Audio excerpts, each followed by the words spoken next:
to seek the truth. Welcome to VERITAS. Tonight, prepare yourselves for an extraordinary journey into the unknown. Joining us once again is our special guest, David Weiss, affectionately known as Flat Earth Dave, a luminary within the enigmatic world of flat Earth research. Get ready to have your perceptions challenged once again as David shares his latest findings, pushing the boundaries of our understanding of our world. The flat Earth perspective, long sidelined by mainstream discourse, now stands as a formidable challenger to established scientific beliefs. David's continued exploration and evolution from skeptic to advocate is proof of the power of inquiry and the relentless pursuit of truth. Here at Veritas, we embrace the unconventional, the controversial, and the thought-provoking, inviting all who seek enlightenment to join us on this journey of discovery. But be prepared. Tonight's discussion delves deep into uncharted territory. It's for those who possess the courage to question, to challenge, and to explore beyond the confines of conventional wisdom. So, get ready to expand your mind as we dive into this intellectual odyssey, where every revelation brings us closer to the elusive truth. Welcome to an evening of intrigue and enlightenment, where the boundaries of knowledge are pushed ever further. We don't just think outside the box, we redefine the box altogether. Welcome to Veritas. David Weiss is coming up next. Welcome to Veritas. If this is your first time listening, welcome home. To access tonight's full interview and all of our exclusive material, simply join the Veritas Plus family by clicking on the subscribe button at veritasradio.com. And while you're there, don't forget to check out the Veritas store for a range of great products, including focused life force energy. Experience the power of FLFE with a 15-day free trial today. No credit card required. If you're looking to get in touch with Mel, have a guest suggestion, or would like to provide feedback, simply click on the contact button on our website. So sit back, relax, and enjoy tonight's program. And now, here's your host, Mel Hostelrick. His website is flatearthdave.com, and directly from Greenwich, Connecticut, I'd like to welcome my friend David Weiss. Hello, Dave, and welcome back. How are you? Hey, Mel, thanks so much for having me back again. It's truly an honor. You are actually the first podcast that I ever paid for, a subscription, because I wanted to hear the second hour of one of your things. And how long ago was that? Was that 10 years ago? How many years? I think it's more. This is the 16th season. Yeah. So I'm 15, 16 years in, Yep. And I haven't missed a single show. And I like 99% of them. How's that? That's pretty good. That's great. Score. 99%. That's okay. I mean, we can't please everyone, and you know that. But Dave, this is a topic, as you know, that has thrown so many stones at me forever, but I don't care. Whether it's flat Earth, whether it's child trafficking, whether it's anything. A lot of people get offended by me discussing something, but I will never stop discussing what people want. There are people who don't like this subject, and there are plenty of people who like this subject. But the one interesting thing, Dave, is for years I've had people who criticized me, unsubscribed, and then maybe a year later, 2 years later, they came back to me saying, Mel, I apologize, but I've looked more into this subject, and now I'm a believer. I'm not trying to convince anyone about this. It's all about providing the evidence, providing what your gut feeling says, and you make your own decision. But we talked, I believe, a couple of years ago, the last time we spoke, any new developments into this field? Oh, Mel, there's so many new developments, but I just want to start by saying I really appreciate you for having the courage to bring this up on your platform, because you're a man that doesn't, you want to know the truth. You don't want to be right. You don't want to, prove a point. You basically just want to find out the truth. And that's where we all come from. And Mel, I hated flat Earth. When I first heard it, I mocked people. I made fun of people. I banned people. I refused to even look at it. So anybody listening now, everyone has the same story that's in flat Earth. They laughed at it. Then they were forced to look. Maybe a show like yours forced them to look. And once they look, once you can see it, one thing all of us flat earthers have in common, we wonder, how did we ever believe in the heliocentric model? Once you can see through the deception, It is mind-blowing. Mutual friend, I think you've had Crow on, Crow 777 Radio. Sure. His famous quote is, belief is the enemy of knowing. Oh, yeah. I'm changing it a little bit. Belief is the lazy man's knowing, because belief takes no effort and you're done. You hear something? Okay. Hey, Mel said that I live in Greenwich, Connecticut. You can believe it, or you can go verify it if you want, right? To know something takes time and effort. And in this world, people don't want to take the time and effort. They just want to take the easy way, take the lazy way out. And by the way, friend Jared, by the way, Dave, some of the smartest people I know, many of them whom I'm interviewed here, some I haven't interviewed yet, they're all in this category now. So what are we going to say? Those people who are so smart are so dumb at the same time? Yeah. I spoke this year in Acapulco, which is a big freedom conference in Acapulco. And it's been years. I mean, Jeff Berwick is the guy that runs it. And we've been talking to him for a few years, and he knows that there's a problem with the globe, but he said people weren't ready for it. But this year he's like, Dave, you're in. And so I was on the main stage, 50 speakers.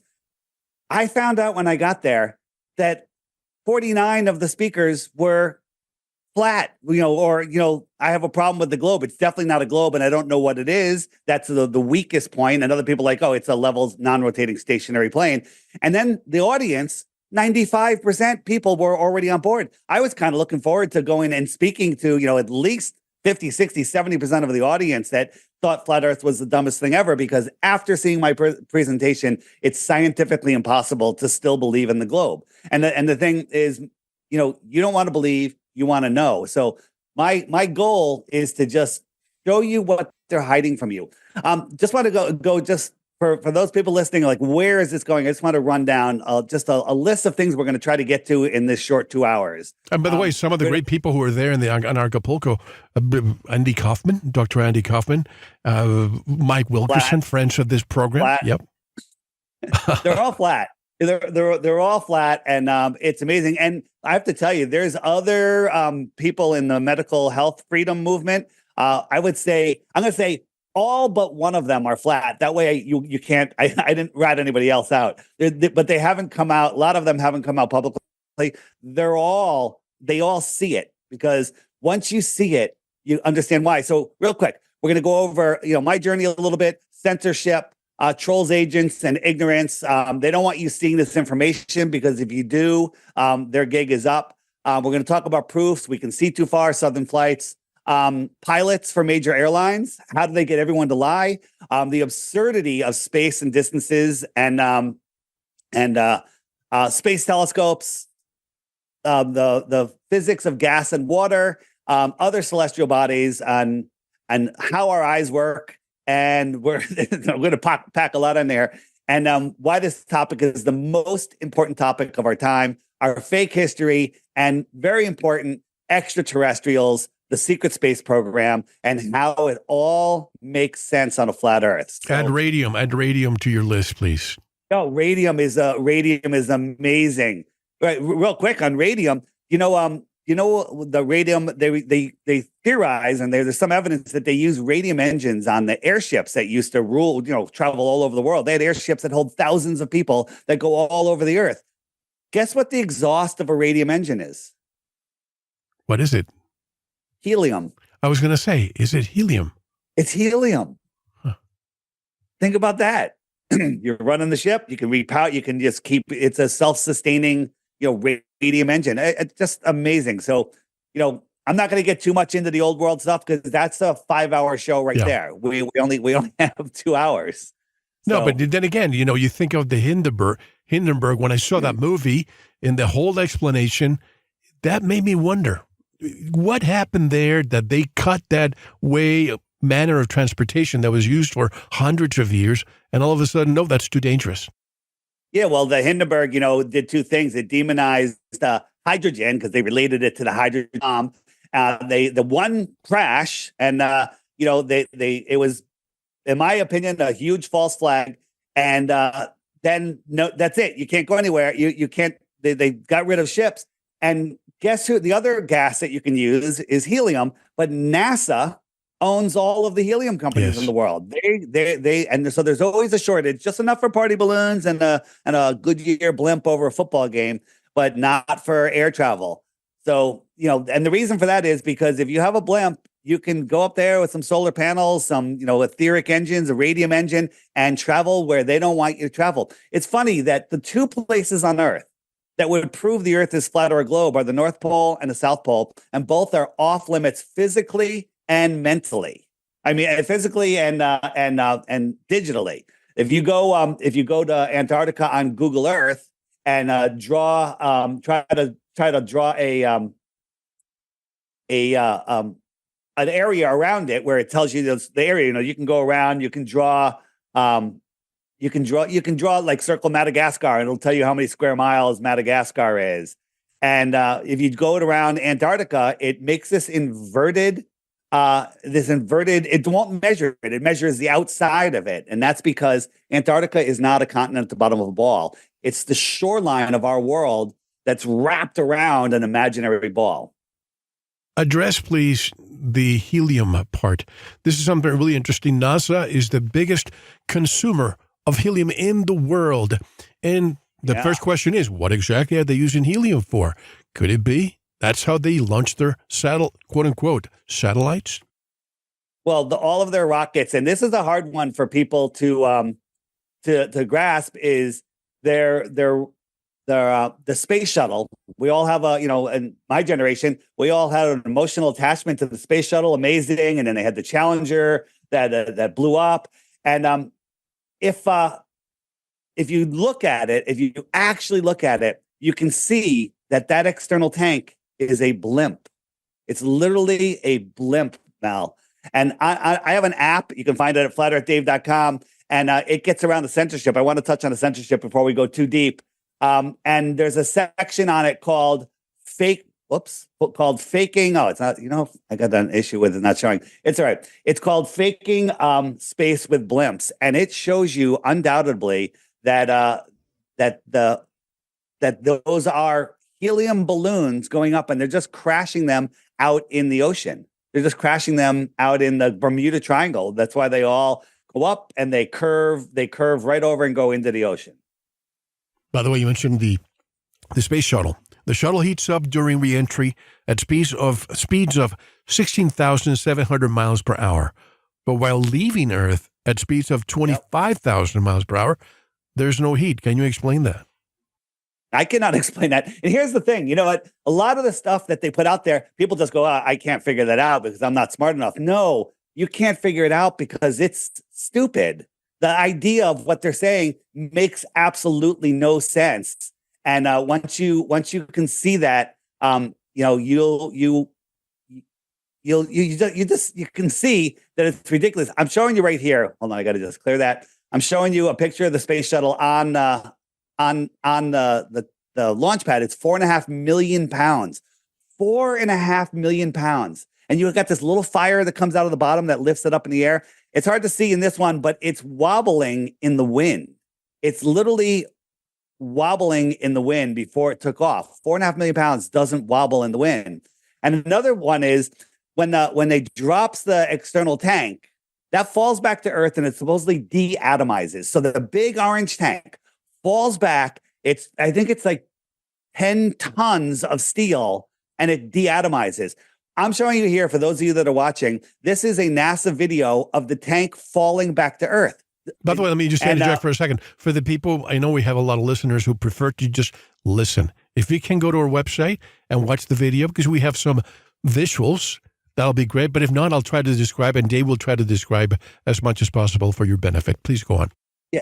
So when that thing's falling, it falls fast. It should just be out of your visual sight within a couple of seconds. But the worst part is it looks like somebody is in a helicopter filming a Macy's Day Parade balloon that is floating in the air. But the worst part is the astronauts on the shuttle that are going 25,000 miles an hour and in an incomprehensible speed upwards are filming it out the window.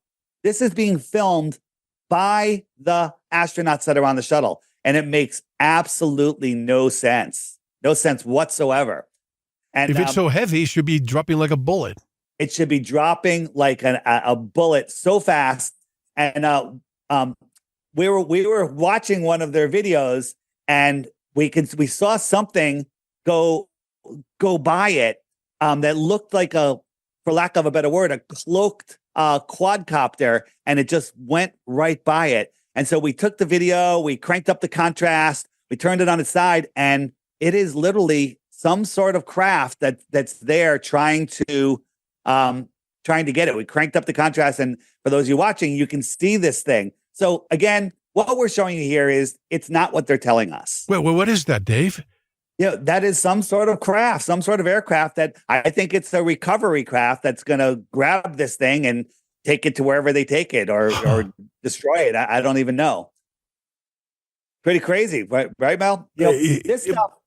Good. I was just going to say, from the first time I saw the space shuttle being, transported on a 747, which, if you know 747s, I mean, how strong can that roof of a 747 be? Some people might say, well, it's specially made to carry this space shuttle. What's the weight of a space shuttle? And it just makes no visual sense to me to be carrying that and flying it away. Right. Mel, and think about this.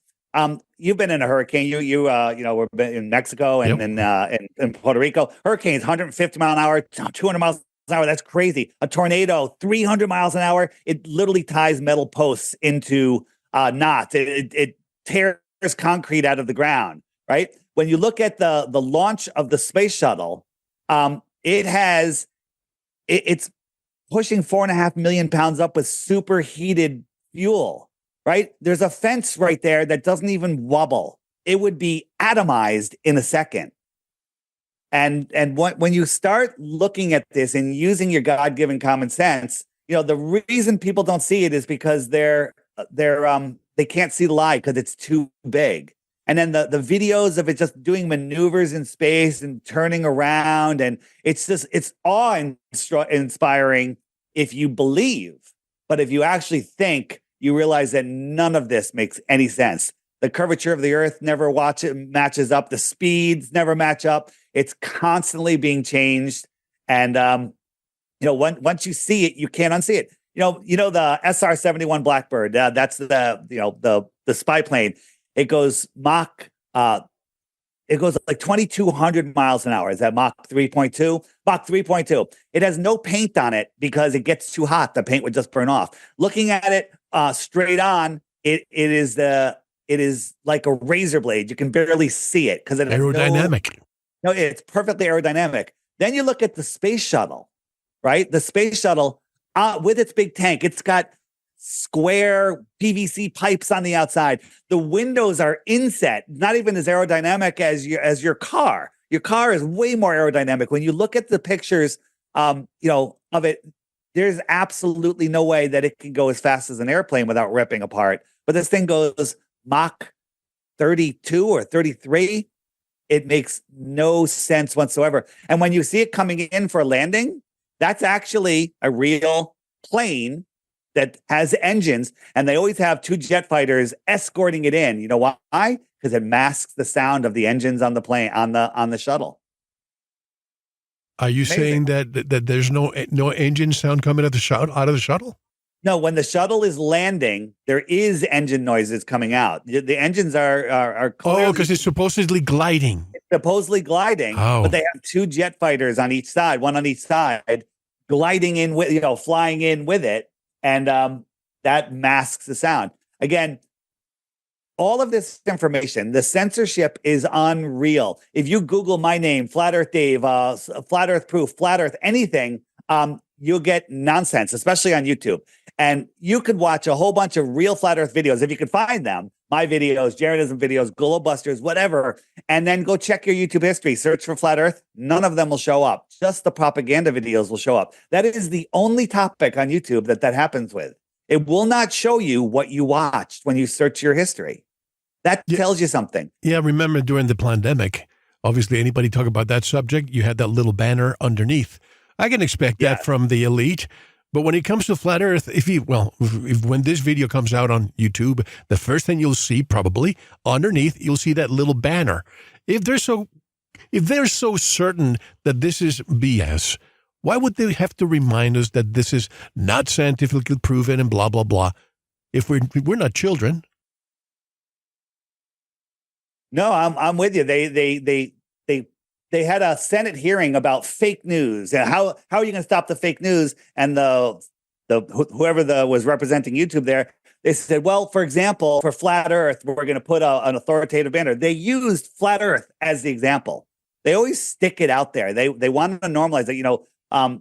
President Obama, during his presidency, mentioned the Flat Earth Society a half a dozen times during his speeches. Why? Because the Flat Earth Society is a joke. They want you to go there if you're looking into flat Earth, because it'll make you laugh at flat Earth and never look at it again, because that's not what flat Earth is.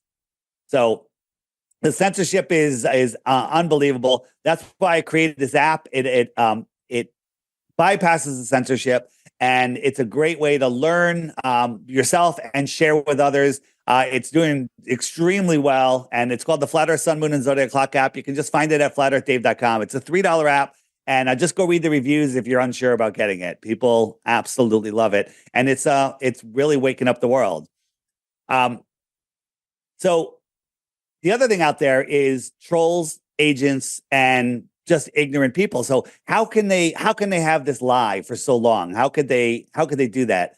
And the answer is, there's people that will fight me on flat Earth, fight to defend the globe. And I'll say, what is the radius of your globe? What's the orbital speed around the sun? How far is the sun? How did they figure out how far the sun was? What is the speed of the spin at the equator? Is it different elsewhere? They don't know any of those questions. And they're the ones defending their position. That's a religion. That's a cult. And the way they do that is, Mel, before you can even talk, you're watching Sesame Street, you're watching Disney. It's all space. They have astronauts on there. You go to school, your teacher's teaching you about the orbit of the sun and the moon and the earth. And when it's your birthday, they do a song about this, how many times you've gone around the sun. It's indoctrination. Who was the Nazi that said, give me your kid, till the age of 7 and I'll loan him for life? It's literally bringing them to the ball and making that the foundation of their world. So, absolutely. And let me ask you this. Was the year 2016, is that the year when this somewhat exploded?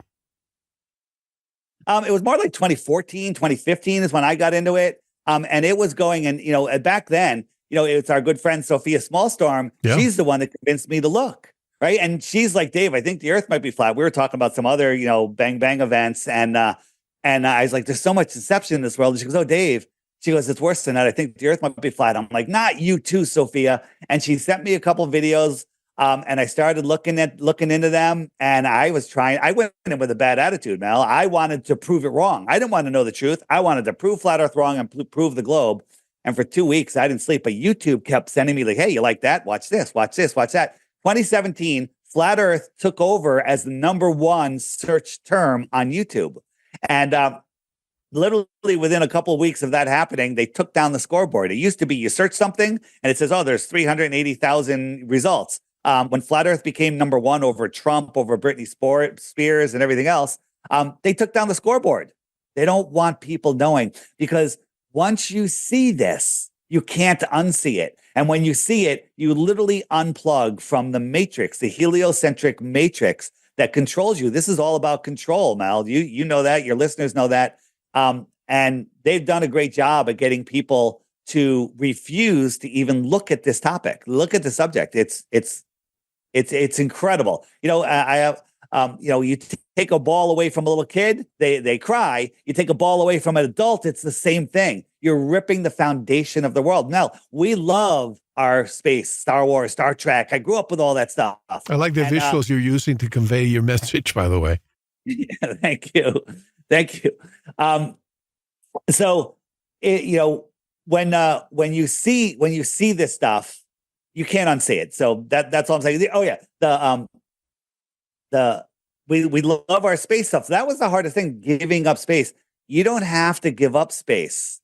You don't have to give up extraterrestrials. I want to save that until we get through a few flat Earth proofs and stuff, and then we can dig into that in the second hour. All right. By the way, before we could continue, we're recording this a few days before the total solar eclipse. Let's hope that we still have communication and you still are able to go to our website and use your cell phone and all the comforts of life. But based on everything I'm listening to, the National Guard being deployed and so many other things, I'm hoping that Dave and I will be able to make it after April the 8th. But let me ask you something about the eclipse. I've been following the trajectory of the eclipse, which, goes from Mexico to Texas all the way to Nova Scotia. That's south all the way north to northeast. But if the sun is coming from the east to west, how is that happening?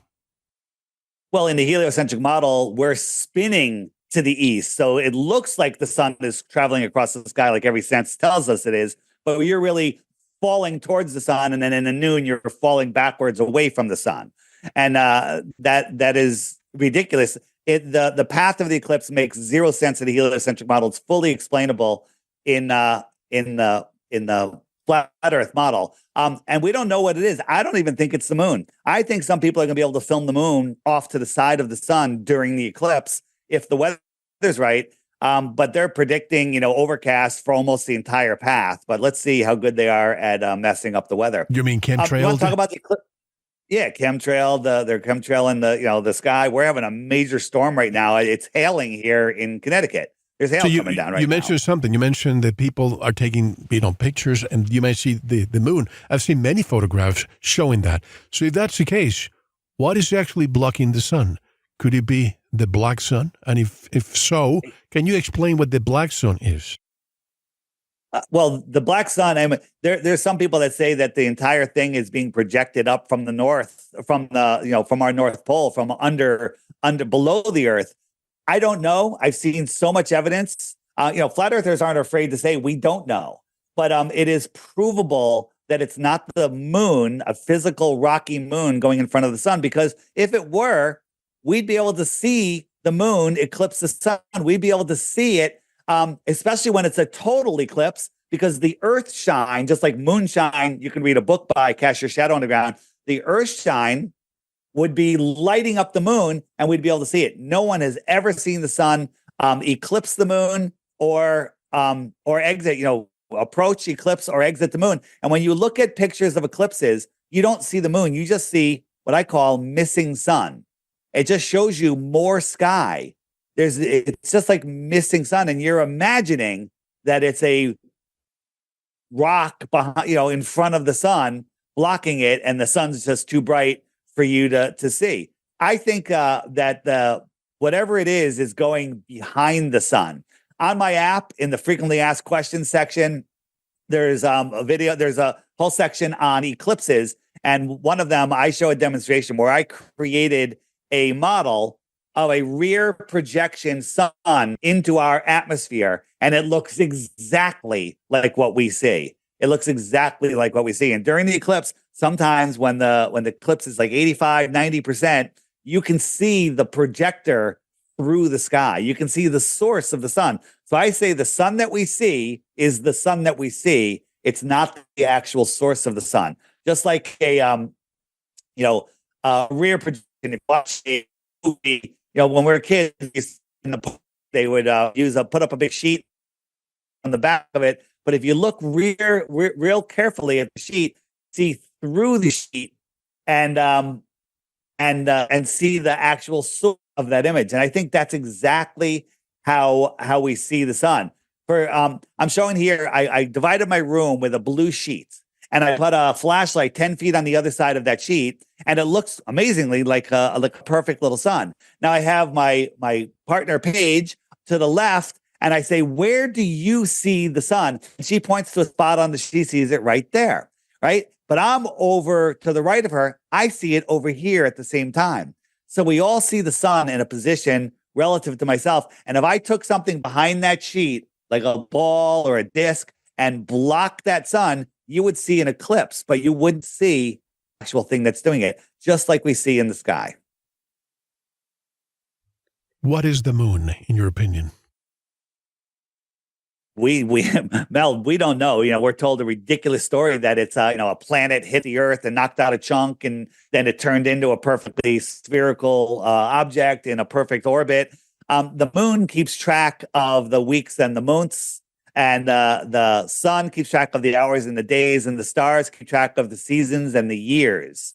And it's a perfect clock. The sky, this gravitationally affected sky, somehow is perfect, and it never varies. We have all these planetary alignments, and they don't tug on each other. The sun can hold on to Pluto. It can hold on to Jupiter and Saturn with its magical gravity, but it can't hold on to the moon, right? The Earth, they all hold on to their own moons. As our moon comes around the sun, around the Earth, towards the sun, it should speed up. The sun's gravity should tug it. And as it goes away, it should slow down. Never happens. None of that ever happens. It's all just a story to get you to believe that you're insignificant, that you live on a ball, that you're meaningless. And that's what it's all about. It's about stifling your potential to live to your full potential.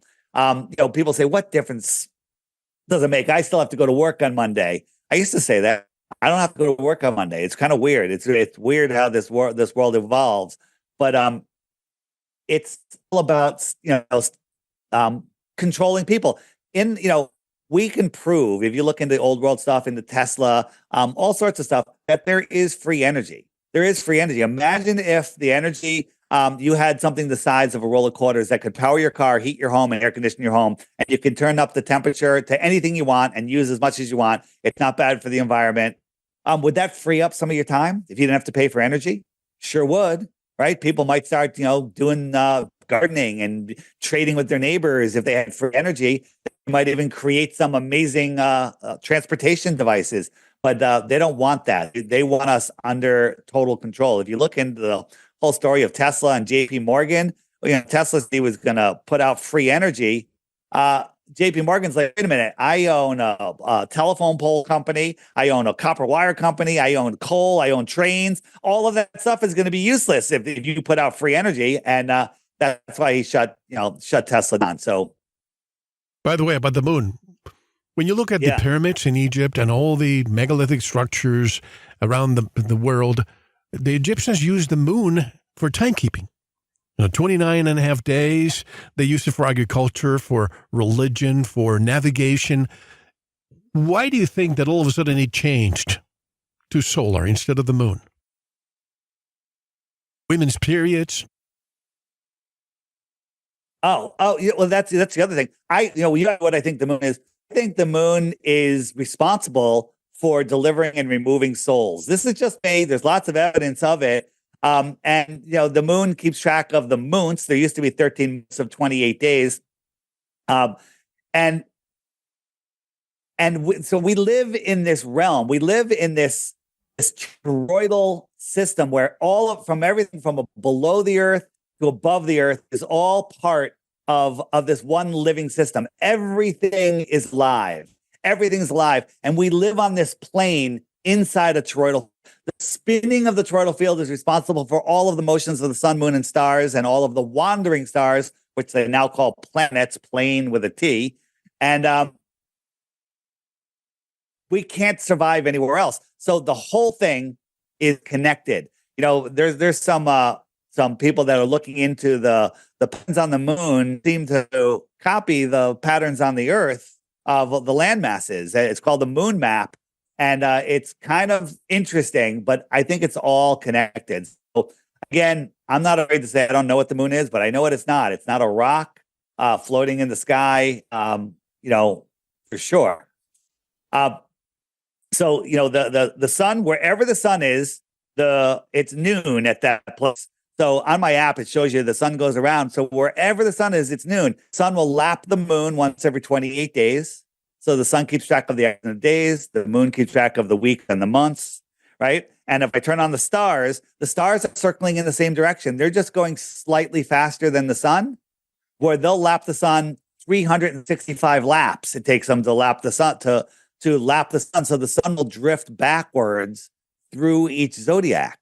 This works perfectly. Think about this, but Mel, we're supposedly in a heliocentric, spiraling world where we're spinning at 1,000 miles an hour. We're orbiting around the sun at 66,000 miles an hour. We're chasing the sun about 500,000 miles per hour. We're traveling 4.4 billion miles a year, never to return to where we were before. 80% of the stars, they tell us, in our solar system are binary, which means they go around each other, let alone moving around the spiral arms of the galaxy. And no two stars have ever crossed positions due to parallax. No two stars have ever changed their position in relative to another. You got a far star, you got a close star, you got all of these motions. You think they would change. Never, ever, ever have they changed. What you said about the moon and that image that shows one, if you just draw a circle around it, and I'm talking about the Prague astronomical clock there that has built hundreds of years. Do you have an image of that? Yeah. Good, I see it. I see it. So right there if you look at that clock, you may wonder, why is that clock the way it is? But once you figure out that maybe, just maybe, the Earth is bigger than we're led to believe, and this smaller circle goes around a full year is 25,920 years. And you divide that, and it goes all the way down to, I forget the exact numbers, I had them before, but that circle goes around. Does that mean that when that goes around, goes to a different age? Like right now, where you're entering the age of Aquarius, and it's going to come to a point where we won't be able to sustain what they call climate change, when in fact it could be really climate change, because it might be another ice age, because the sun and the moon are moving on this circle to the next age. What do you say about that, Dave? I totally agree with that. And that lines up with the whole moon map thing, which is another 4-hour show. But in Prague is a very historic city. There's buildings that literally look like giants must have lived in that, because the doors are 30 feet high and the locks are 20 feet off the ground and stuff. But if you want, and it was not bombed during World War II.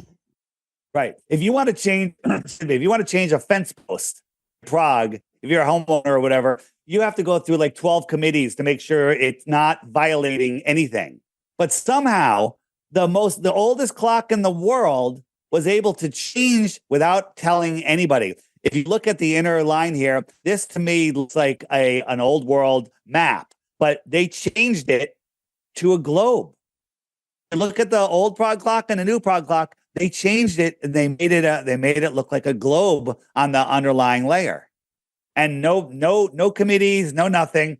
Excuse me. They made it. To me, that's a little obvious. That's another strike. There's a preponderance of evidence that the world is flat. There's zero evidence that it's a spinning globe. I offer 3 Bitcoins for 1 globe proof. I just tell people, get my app, watch the daily video that comes out every day for 2 weeks. At the end of that 2 weeks, send me 1 globe proof, and you win 3 Bitcoins.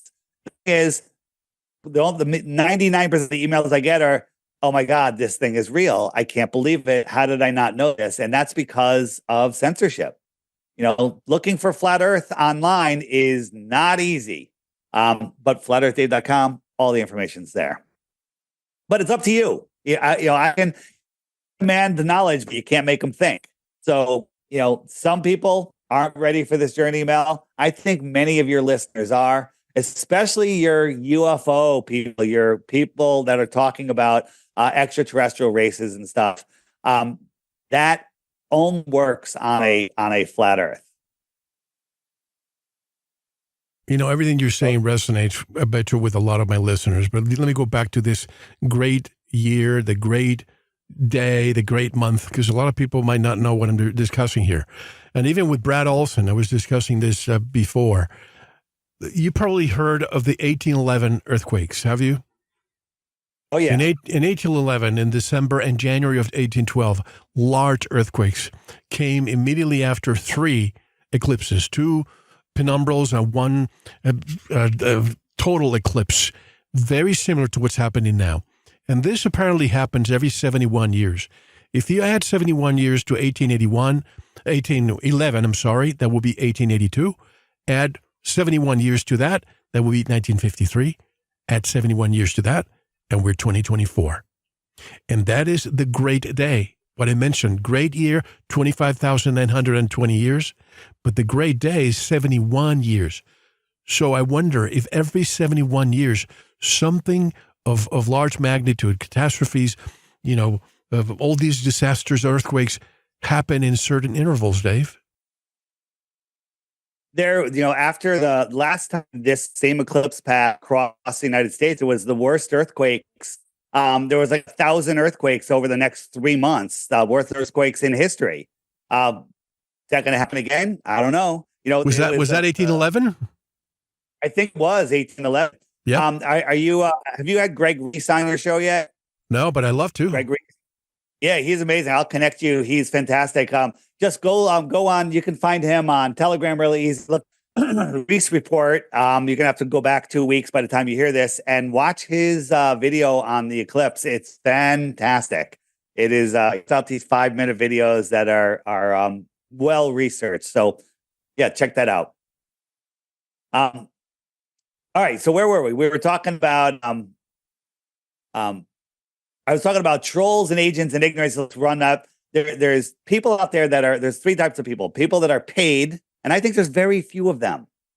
The other ones are literally people that I think have demonic spirits that are guiding them to hide this, because this truth makes it so you cannot deny a creator. And I just leave the line there. I'm not telling you what religion or anything. I think that there's a lot of control in religions. I just don't want you, the serpents, the evil people that run this world, they don't want you in a position where you can't deny a creator, a loving creator. And because they literally want to be on top. They want a government, then God, and then man, when in reality it's God, man, and then maybe government below us if we allow it. But they don't want you in that situation. So they're hiding this information from you. All you have to do is take the time and lay down your ego, understand that, hey, a flat earth is an abundant earth. It's an earth. You don't have to worry about asteroids coming in. You don't have to worry about overpopulation. You don't have to worry about, fuel shortages. This place is so abundant. It's unreal. And, there's so much to offer here, but they don't want you knowing that, because if you know that, they can't control you. A good prisoner is one that doesn't know. The less you know, the easier you are to be controlled, and the sicker you are, the easier you are to be controlled. So, if you see information, you can't unsee it. They don't want you in a position where you see it. So that's it. Well, if you look at the last 3-4 years, you would have thought that the people with the least amount of intellect would be the ones falling for the stinger. But if you look at the statistics, most of the people, the first ones, were the highest intellect. And that just goes to show you mass formation is a reality, and it doesn't matter how smart you are. Correct. I always say hats off to the controllers. They did an amazing job brainwashing people. And I was one of them. By the way, my whole life, we weren't really a religious family, not really at all. And I was looking at different religions growing up, and I looked at them all, and I just kind of denied it all. And I believed in evolution. And I just like, you know what? I don't believe that. Then I discovered that the earth is intelligently designed, which is a level non-rotating stationary plane. And the Big Bang is no longer an option, which was made up by a Jesuit priest, not even a scientist. And then I was like, oh my God, I have no choice now but to understand that there's a creator. And that changed my life. Everything changed in my life, Mel. It's like the story of my life is truly incredible. I worked my way up. I had the American dream, went to corporate America, corporate America, left there, started my own business, doing really well, successful, growing. And I walked away from it all to talk to people like you about this important topic. Dave, why are you talking about flat Earth? There's child trafficking going on, and there's starvation. And the reason is, if you're spinning out of control, lost in space, you have you don't have no foundation. And that's how they get away with the boogeyman, you're going to breathe on grandma and kill her. That's what people believe, that because they're lost. They're stuck in the news, north, east, west, south. It's an acronym to steer your mind, right? The news I always say the news gives cancer. I never listen to the news, but when I do, I laugh. I'm disgusted, but I laugh. And then you find out stuff, and I'm sure Crow talked on your show about nukes. Nukes aren't as described. There's no nukes, and people are like, well, what about Hiroshima and Nagasaki? You go look at what happened the days after that. The trains were running, the sandwich shops were open, they were selling flowers on the street. 3 days later, it was just a big TNT bomb, and they put it out as a nuclear bomb, and it's all to keep you in fear. When I was in school, that we had duck and cover. Hey, a nuclear bomb, alarm going off, go under your desk. And I was like, nuclear bombs going off, what is going under my little desk going to do? And it's all about traumatization of people. So, but look, what you just said about Hiroshima and Nagasaki, if that were the case, those two cities would be a wasteland right now. I mean, if you look at the uranium, 800 years half-life, neptunium, plutonium, 5,730 years. So at the least, it would be a few hundred years. I mean, look at what happened in Chernobyl. I mean, I'm not sure if that really happened. I mean, I'm not there. I'm just trusting it. I know that some people got cancers and deformities because I've been to Cuba and I saw some of those Ukrainian people there being treated. I don't know exactly what happened. But when it comes to being a weapon of mass destruction, don't you think by now somebody would have used it? Absolutely. The plants, people, and animals are still living at Chernobyl, and they're completely fine. The same with Fukushima. It's all a big scam to scare people. Let's pivot back to a couple flat Earth proofs. Just a couple. Not going to go through all of them because there's too many. You only need one to prove it, but we're going to go. If the Earth is a ball, Mal, there is a physical limitation of how far you can see depending on your height due to a physical curve. So, and people don't realize this. They're like, the Earth is too big for you to curve. It's like a microbe on a basketball. It looks flat to him.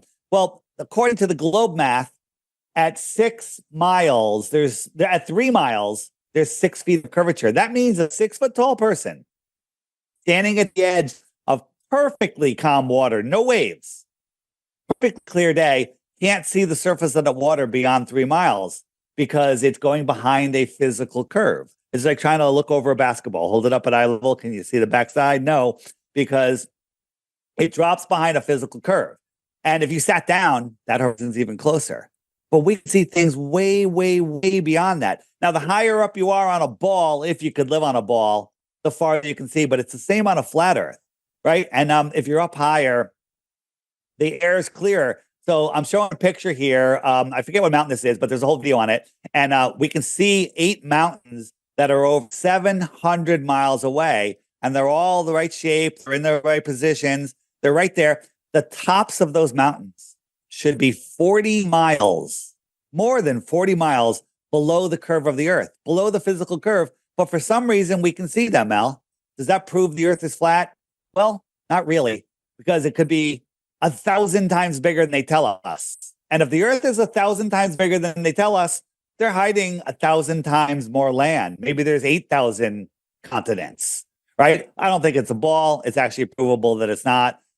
These distances that we see would make it have to be bigger than 1,000 times bigger. So we can see too far. That's a proof. Now you go search that, hey, we can see too far. Earth is flat. You get, refraction. Refraction refracts everything up. It's amazing how refraction can take a mountain 40 miles below the curve of the Earth and refract it up and stop it right at your eye level. It doesn't refract it up into the sky. It refracts it right at your eye level.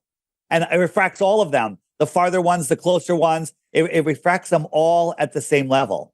It's insane. You're in California. Is it pronounced Mount San Jacinto? San Jacinto? Oh, San Jacinto. San Jacinto. Okay. Well, that's another pronunciation. I've given up ever trying to get it right. From Malibu, on a normal clear day, you just look in that, it's blue sky. right? Because the light that's coming off the mountain can't push through 123 miles and get to your eyes. So it literally becomes sky. That's what sky is. It's this limitation of your ability to see through the air, just like looking across an Olympic-sized swimming pool underneath. You don't see the wall because it just becomes opaque. But we put an infrared lens on and you can see the whole mountain. The mountain's 7,000. There should be at 123 miles, there's 7,000 feet of curvature. The very tip of this mountain is just over 7,000 feet. So we should only, at best, be able to see the very tip of it. We can see the whole thing. Now, the Globers will come in and go, whoa, refraction, it's refracting up. And it's standard refraction, they say. What is standard refraction, right? I want to see something refract up from behind a solid object. Have somebody stand on the back side of your house, and then you go on the front side of your house and have them refract up so you can see them. It never happens. Nothing refracts up. Now, things do refract down, and things do mirage and become wobbly and everything. But when you start looking into how our eyes work, how the horizon is formed, it's literally a fuzzy area where you can't see any farther because it's just everything comes together. On my app, the Flat Earth, Sun, Moon, and Zodiac Clock app, which is now available on Mac, if you go to the frequently asked questions, which is the question mark button, there's We Can See Too Far, Boats Over the Horizon. And these are all videos that YouTube is hiding from you. Why are they hiding them from you? Why don't they'll let you see the Loch Ness Monster. They'll let you see giants and dinosaurs and whatever you want, but no flat Earth, right? They're actually removing videos slowly and quietly, but they're not banning us yet. But this app gives you access to them all, and it's an invaluable tool.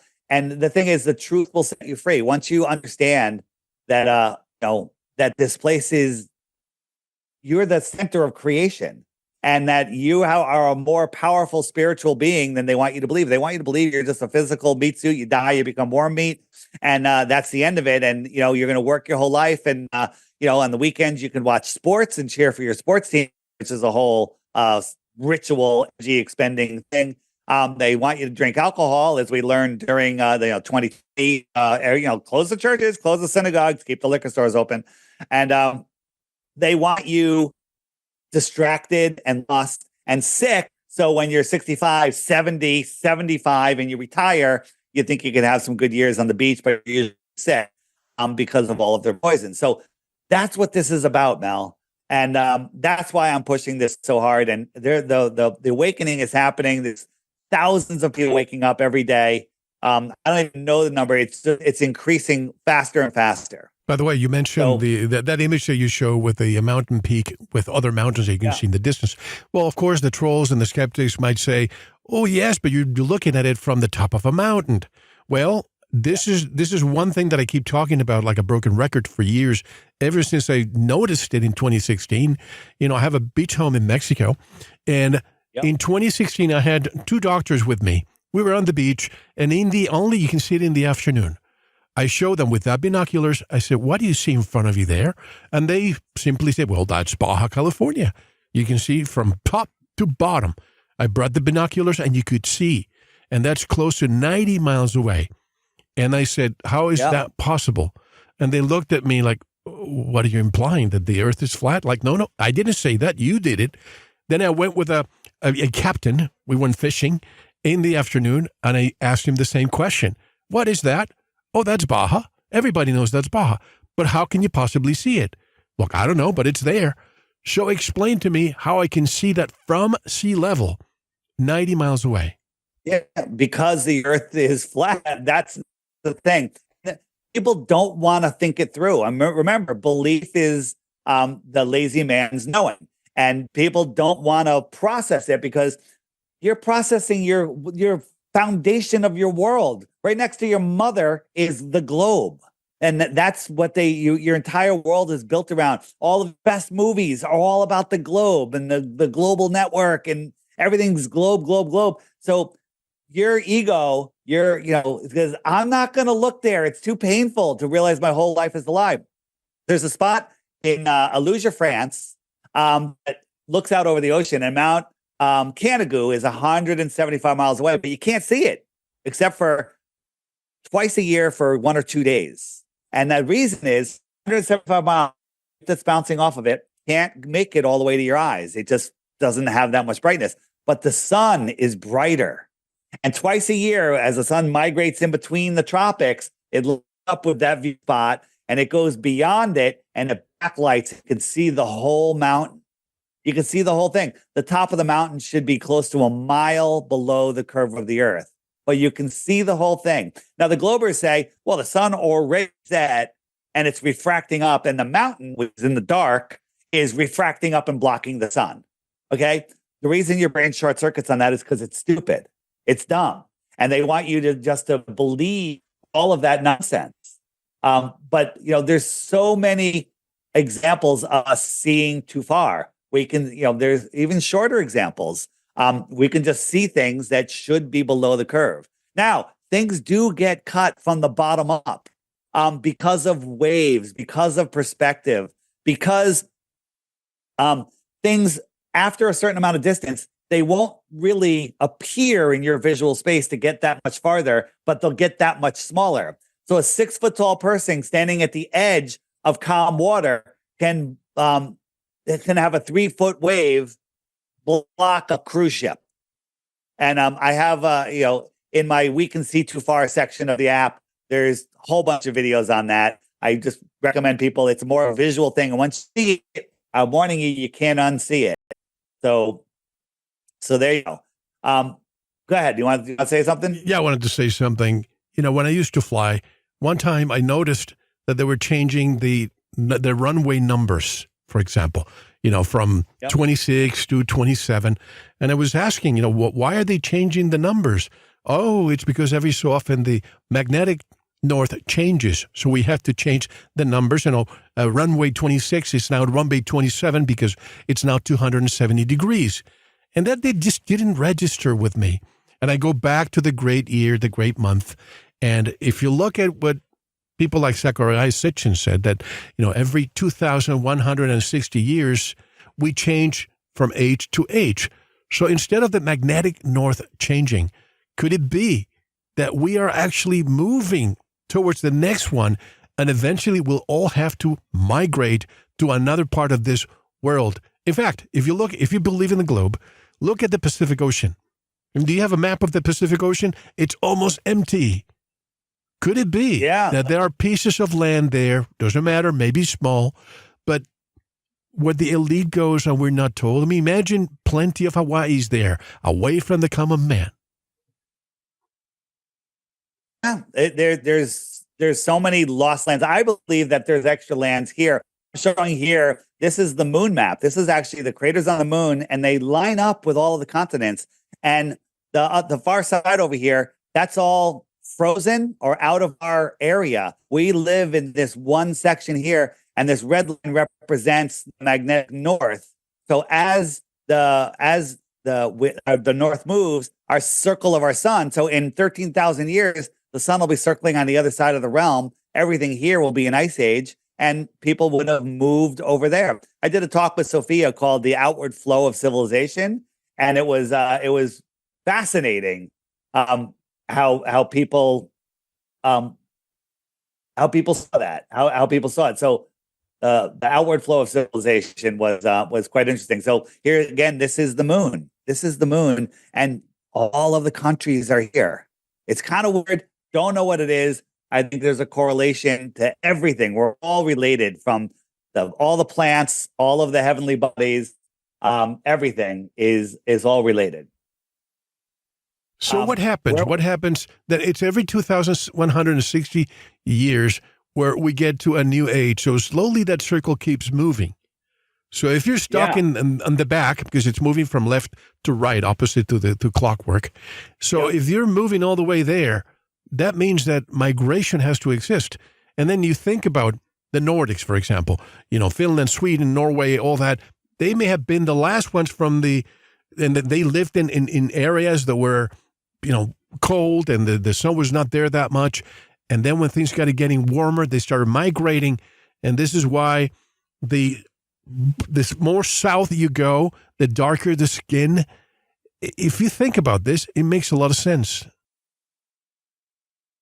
100%. So here I'm showing here, this is the migration of the North Pole. It brings it all the way around, 26,000 year cycle. That's what the prog clock shows. And it's kind of amazing once you see it. And it's so big and so grand that it's really hard to fathom that this stuff is there. You know, Mel, I'm sure you looked into the old world, right? Of course. You looked into Tartaria stuff. Again, for those of you that haven't, on my app, there's a Tartaria mud flood section. Just start watching those videos. Look at those images. In the homeschool section, there's some great channels that will blow your mind. One of them, whoops, what's going on here? One of them is called My Lunch Break. Have you followed My Lunch Break yet? I have. Yeah, he's so good. He makes one video a week. Him, and then there's other Jake. I'm the Improbable Dreamer. You learn about airships. You learn about giants, and it's amazing. But so much knowledge, so much stuff. One thing, that us truthers all have in common: we're never bored. there's never enough time. I used to say I work 24/7, but now I work 29/8, 29 hours a day, 8 days a week. That's how much I love this, because it's truly fascinating. So I wanted to talk about you mentioned flights. So if southern flight routes. So I want people that are listening, go get your globe. I know you have one, some of you, and look at Sydney, Australia. And there's a whole bunch of flights to New York, to Houston, to Vancouver, to San Francisco, Mexico City. They all fly north of Hawaii. Hawaii's right here for those of you looking. They all fly north of Hawaii. There is no explanation of why they're north of Hawaii. On a globe, you should be south of Hawaii, but none of the flights go south of Hawaii. But for some reason, on flat Earth, it matches exactly what they're telling us. Remember the World Cup, where they played in Doha, that had their own private, so the Globers go, oh, the plane has a hub there. They got to change pilots. They got to pick up other passengers. Private plane just for the team. They won. They wanted to go to Buenos Aires, right? But they went to Rome, which is in the wrong direction to get fuel. And then they went to Buenos Aires, which is arguably farther than Doha was. Okay? But if you look at it on a flat Earth map, Doha, Rome, Buenos Aires, it's a perfectly straight line. Why is that? Why is that? And think about this, Mel. There's airports all over the world. So you got your world, you got your equator around the middle, and everything above the equator is in the northern hemisphere. You can pick any combination of any two airports that are north of the equator. No flight would ever go below the equator to get to that other northern airport. A northern airport to another northern airport would never go into the south, because that's just a longer trip. You follow? You with me? I'm with you. And also, why can't we see there's these apps that tell you where all the planes are, and you see them above the equator, but never below the equator. Why is that? Well, no, they're below the equator, but here's the thing. No northern to northern flight would ever go below the equator. Southern to southern flights, most of them cross the equator. So if we look right here, we got from Auckland to Lima, Peru, right? Everyone on the plane wants to go to Lima, Peru. Instead of flying straight across, they go arguably farther away to Los Angeles. And then from Los Angeles to Lima, Peru, look at that on a flat Earth map. It's a straight line with Los Angeles in the middle. Perfect place to stop and get some fuel after that long ocean flight. But on a globe, it's absolute insanity when you look at it. Again, on the app in the images section, just type in southern flights, and you'll get all of these breakdowns. And there's so many flights. A Rio to Sydney stops in Los Angeles. Look at that on a globe. It makes no sense. Look at it on a flat Earth. It stopped, gets some fuel, continues over. I'm mind blown by it. From South Africa to Western Australia, there's 3 different flights. One that goes to Dubai, another one that stops in Malaysia, another one stops in Hong Kong. Crazy flight route. The equator's right here. It's going from the deep south to the way up into the north and then back to the south. Why didn't it just fly across here? Look at it on a flat Earth map. it's not perfectly straight line, but it makes perfect sense. They're just stopping at different places for fuel. Have you ever tried calling the United Nations to ask, how come you have a flat Earth map as your logo? Yeah. No, we have not. And, there's some people that have a video. They have a video of another picture of this flat Earth map in the United Nations. It's not real. They put us stuff out there to kind of make us look stupid. But their logo is a flat Earth map. The United Nations, the International Maritime Organization, the Civil Aviation Organization, and the Meteorological Organization. These are the 4 agencies that run the world, and they're all using flat Earth maps. They're all using flat Earth maps. It's right there, rubbing it in our faces. Or if you ask a Navy, a sailor from the Navy that works in a submarine using a periscope and, torpedoes, how could that work with a flat Earth model? I mean, I'm sorry, with the railgun shot from a ship can hit another ship over 100 miles away. There should be a hump of water over 6,600 feet high. That's over a mile. They should be hidden behind a hump a mile high. But they can see it, they can put a pinpoint laser on it, and they can fire a trajectory at it and hit it 100 miles away. So, and submarines sitting on the bottom of the ocean can see another submarine 100 miles away. There should be a mountain over a mile high in between them. But their sonar somehow climbs over that mountain, goes down, hits the other one, bounces back, climbs the mountain and back. And the reason your mind can't figure it out is because it's stupid. Right? It's stupid, but people just want to believe, want to know. By the way, here's if you look at flat Earth right now with Google.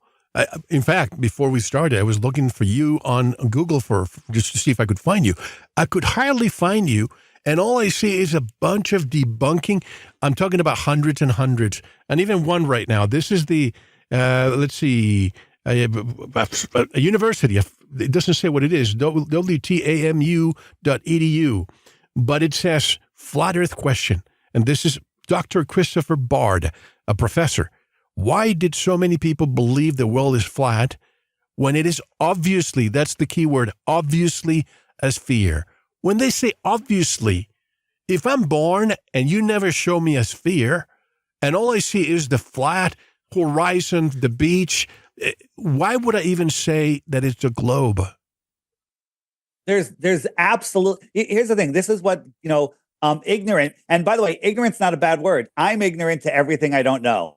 We're all ignorant. There's people that are ignorant to what flat Earth is. And they say, oh, there's a million proofs of the globe. You name one. There's so many of them. Can you show me one? And all they can come up with is photos from space. And when you look at the photos from NASA, it's absolute insanity.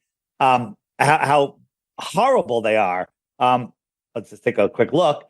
These are pictures of Earth. No, that's not it. All of the pictures of Earth from space are different. So I got 9 pictures of Earth here.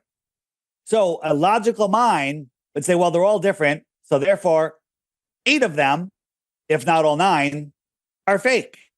Well, we know that they're all fake. NASA admits they don't have any photos of Earth. But, when you're at 127,000 feet, which is about as high as we can get a balloon, the Earth is white. The atmosphere just becomes opaque. They're getting vivid color shots from 1 million miles away. Makes no sense. And they're all different. The sizes of all the continents are different. It's the sizes, the years, the colors. And you would think that the ESA and all the NASA and the rest of all the space agencies would really get in touch with one another and say, hey, guys, let's just make it all the same size. All the continents the same size, because every time you guys release one, it's different. And let me ask you this. Universal Studios, you know where I'm coming from with this question. How did they know in 1927 that the Earth was a globe and it looks the way they present to us? They knew in 1927 that exactly what the Earth looked like. And then in 1972 was the first photo allegedly from outer space. The blue marble. And I think it was a different shot. Or maybe it was the blue marble. And it looked exactly like theirs. It's called predictive programming. I have it. I had the image, but that's right. I can't find it. So we're all over the place. I was going to show you something else, and now I'm trying to remember what it was. 1 second here. We were looking at why the lie. You collect your thoughts again. 1927. If they were able to depict that, and it's not that big difference. I mean, they kept evolving that globe all the way to Stanley Kubrick's Space Odyssey. You know, they planned that a year before, 1968, I believe it was, to make us feel like, look, that's how astronauts should be, because there's no gravity, so they're going to be jumping like this. And then we see the moon, and of course, that's, the biggest black hole that NASA should be looking at is right there within their headquarters. That's the black hole of money. With all the space agencies in all over the world, you can add up all of the music industry. That's from iTunes to concerts to everything. All of movies, rentals, premieres, movie theaters, all of video games, and together they are less than the budget for space. And I think you could add in the NBA and the NFL in there also. And it's the biggest money laundering scam on earth. And I think NASA's in charge of it all. I think NASA franchises to other countries on how to rip off their people and launder money and put it into black projects. So as of 2023, the world's, all the space agencies combined, their budget is $117 billion. Yeah, it's crazy. It's insane. So we were going to move over to, I want to mention is pilots, right? I have a phone full of commercial pilots from all different airlines, major airlines, all know the Earth is flat, and they talk about it. They're flat smacking their co-pilots whenever they're on a long flight. Co-pilot's not awake and aware, and they're waking each other up. Some of these pilots are just, they're NPCs. They're just like, I'm just driving my bus. I'm not going to think about what you're talking about. And we have video of flights that are flying around the world, and for some reason, the stars don't process. Let me explain what I'm talking about. So if you're on the globe, if you're on the top of the globe, right? Oops, that's not what I wanted. If you're on the top of the globe and you're flying, here we go. Oh, that's not it either. By the way, Dave, keep it as a cliffhanger because we have to break. We're going to be on the hour, but we have so much more. A lot of the questions that we've received through the years, I want to really, get back to basics, because a lot of people are asking questions that it doesn't make sense and all that, and I want to clarify a lot of this for them. And again, just for the record, I'm a globe skeptic. I'm open-minded. I'll be happy to, if you tell me we live in a ball, fine, prove it to me. If we live in a flat plane, fine, prove it to me. But there are things like the Antarctic Treaty, and I've interviewed a few people, I'm not going to name names because you know who they are, who tell me, no, nobody is preventing you from entering Antarctica. That's not true, blah, blah, blah. Try it, and see what happens to you. But we'll discuss this when we come back. Dave, once again, how can people learn more about your work, the Flat Earth Clock, and so on? You can find all information if you want to book me on a show, if you have a show suggestion for me to go on, if you want to just find information, if you want to get the app.